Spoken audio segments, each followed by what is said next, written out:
Hi there, gorgeous! Hope you're having a fabulous day. In today's video, I am testing out Fenty Beauty's new matte powder foundation and comparing it to L'Oreal's Infallible 24-hour powder foundation. I forgot what I was going to say. Okay, I remember. I have conducted 2 wear tests with each of these powders, and I'm going to show you what they look like up close, side by side. Are they dupes of one another? The answer may be surprising. Just FYI, today I am wearing a green eyeshadow from Maybelline. It's this one called Forest Green. My lashes are from my lash line. They're in the style Blessed. Love them. And I have the NARS, what did I wear today? I can't remember the name of it. The Soft Matte Complete Concealer underneath my eyes. I have also applied the e.l.f. Daily Hydration Moisturizer, so that's everything that's been applied up to this point. So for testing this, I want to first do a side-by-side without a primer. So I'm doing 2 wear tests in this video. The first day is going to be no primer. The second day is going to be with primer, because I really want to see how these 2 compare to one another. The L'Oreal powder foundation has 9 grams. Fenty's has 9.1 grams, so it's not a substantial difference in terms of how much you're given. For reference, before I apply them, because I get asked this a lot when I'm using products and I always forget to say it, I'm using the shade Pearl from L'Oreal, and in Fenty Beauty I'm using shade 110. Similar to the L'Oreal powder foundation, you do get a sponge. This is the L'Oreal one, that's the Fenty Beauty one. So for comparison's sake, that's what they look like side by side. I am going to be using the sponges they supplied to apply the products because I do feel like it makes a difference. When I first tested out the L'Oreal powder, I tested it with the sponge and with the brush, and I feel like the side with the sponge held up much better than the side with the brush. Not to say you can't apply it with a brush, but it looked better. So we'll apply L'Oreal on this side.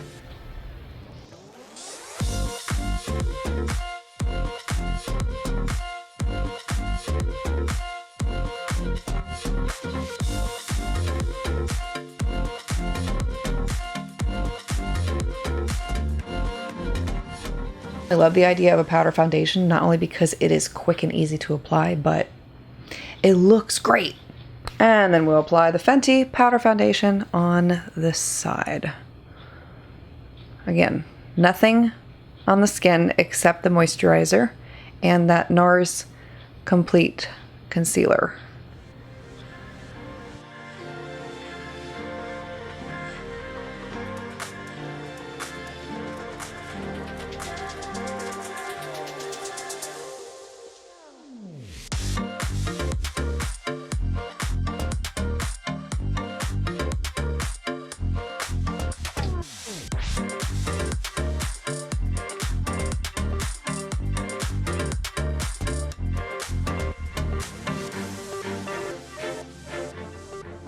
That's really interesting. I just want to see.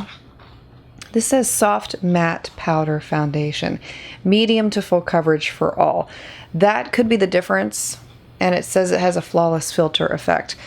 There is a slight difference that I'm noticing after I've applied the Fenty Beauty on this side compared to the L'Oreal on this side, and I'm not sure if you'll be able to pick it up or not, but what I noticed is that it didn't go on as richly as the L'Oreal side, where this side, it instantly took away every single spot on my skin and created that airbrushed, filterized type appearance, where over here, I needed to add a little bit more, had to build it a bit, and it could be because it says medium to full coverage that you just have to build it a little bit more, but it wasn't as easy, I want to say, as the L'Oreal side was. Coverage is still beautiful, I will tell you that, and I'm going to show you the before and after here so you can see the results for yourself of what it looks like up close.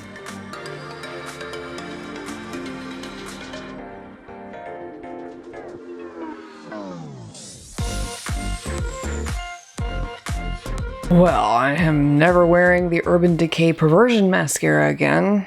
It just looks awful. Ugh. Okay, anyway, I've had this face on for a total of 12 hours at this point. I am glowing. But what I will tell you is up until about the 9-hour mark, which is traditionally when this L'Oreal powder starts to get that little bit of a shine breakthrough, this side was comparable to it. The Fenty Beauty powder foundation looked exactly the same. So to me, just based on the first day results, they do look like they wear for the same amount of time. And obviously this has gone way over what I had planned to, but I didn't get much sleep the night before, so I ended up falling asleep when I was putting the kids to bed tonight. So I didn't get to do my 9-hour right at the 9-hour check-in like I wanted to, but this is good because you can see what my face looks like after it's been extended a little further. And to me, that both sides do look equal to one another. So I'm excited to try it out in the next day. It's going to be 2 days from now when I do another wear test with a primer to see how the two sides will hold up with a primer.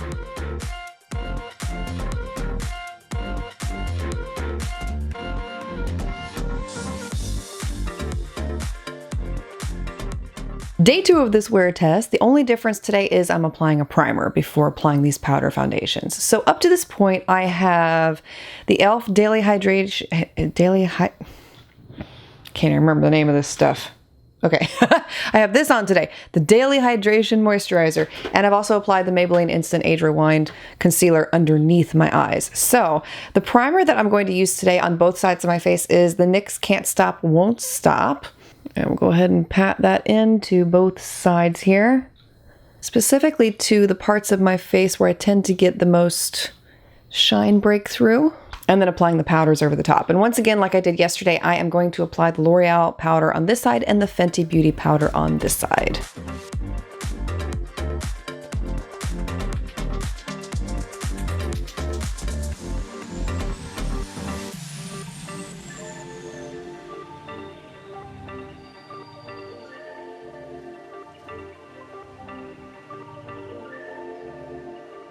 Once again, very similar results to what I saw yesterday. The only difference was the primer, and I did not notice any changes in how the powders applied on either side. I did still see that same sheer-ish type application with the Fenty powder as opposed to the L'Oreal powder, which does go on very full coverage, and this side takes a little bit more effort to build it. But other than that, both sides are very comparable, and we'll see how they last. So on the second day that I did the wear test with the primer, I was wearing it for a total of 9 hours, and you can see the shine breakthrough that I had on both sides. It wasn't tremendously awful, like it wasn't greasy or oily looking in my opinion. It was just dewy and luminous on the skin, and I rather like that effect. It's not like some powders that just look completely awful at the end of the day, and both of them held up for the same exact amount of time. Now, to answer your question, are these dupes? Is the Fenty Beauty powder is the L'Oreal powder a dupe for the Fenty powder? I am going to tell you no, it's not exact. I would say it's about 85% to 90% dupe of the Fenty powder. Here's why. They wear the same amount of time.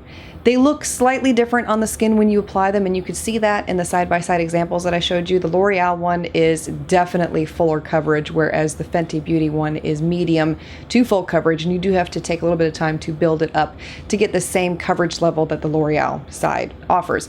And that's why I'm saying that these are not 100% identical, because the formulas are slightly different in that respect. You also do get far more shade choices within the Fenty Beauty line, so if you are not able to find a shade match in the L'Oreal powder line, then I would absolutely recommend going to the Fenty Beauty side, because they do have a wide range to choose from. Price-wise, the L'Oreal powder is an excellent cost savings, and I do feel like you will get extremely similar results to the Fenty Beauty powder. If you were going to ask me which one I liked better out of the two, I personally like the L'Oreal one a little bit better. It's just me. I love it. I've loved it since I first used it. The Fenty one is nice, and I'm still going to use it. It's just a personal preference, and I like the L'Oreal one better. I mean, trust me, I could put an affiliate link down there and tell you to buy the Fenty Beauty one all day long and make more money, but I'm going to be honest with you. I really like the L'Oreal one. What can I say?